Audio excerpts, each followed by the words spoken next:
वाइसिंग कहलाती है।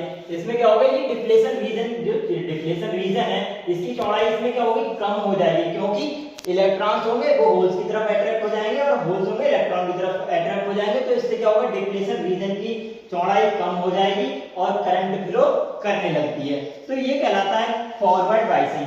अब इसका जस्ट अपोजिट होता है रिवर्स वाइसिंग। रिवर्स वाइसिंग में क्या होता है, हमने बैटरी के नेगेटिव टर्मिनल के लिए पी से जोड़ रखा है, पी टाइप से, और बात करें अगर बैटरी के पॉजिटिव टर्मिनल की, तो इसमें क्या है, इसमें हमें एन से कनेक्ट कर रखा है, इसमें क्या है, ये अपोजिट हो रहा है। तो यहाँ पे क्या होगा, यहाँ पे होल्स और इलेक्ट्रॉन के बीच रिपल्सन फोर्स होगा, अट्रैक्शन फोर्स नहीं होगा।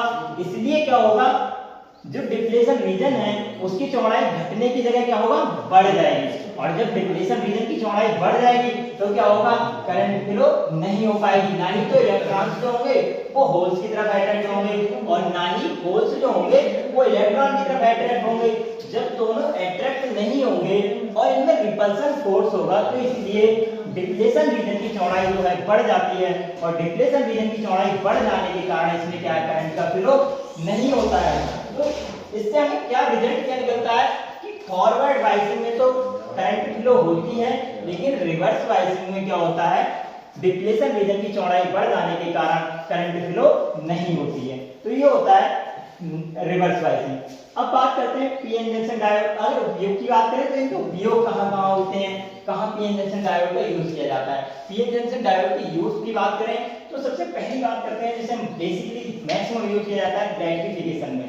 रेक्टिफिकेशन क्या है, जैसे कि हम देखते हैं हमारा फोन चार्ज किया जाता है, तो फोन चार्ज होता है, हमने क्या किया, एसी अल्टर, हमारे घर में अल्टरनेटिंग सप्लाई आ रही है, एसी करंट आ रही है, और एसी करंट से हम चार्जिंग के थ्रू अपने डीसी मोबाइल के लिए चार्ज करते हैं। तो मोबाइल में लगी डीसी बैटरी वो किस पर चार्ज हो रही है, डीसी पर चार्ज हो रही है, लेकिन हम जो सप्लाई ले रहे हैं वो कौन सी, हम ले रहे हैं एसी सप्लाई।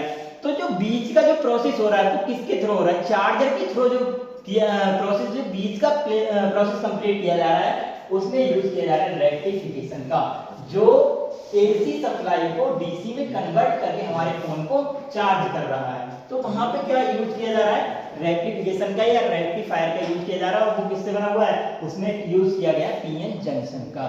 जैसा हम ब्रिज रेक्टिफायर पढ़ते हैं, तो इसी तरीके से एसी को डीसी में चेंज करने के लिए रेक्टिफायर का प्रयोग किया जाता है। अब बात करते हैं दूसरा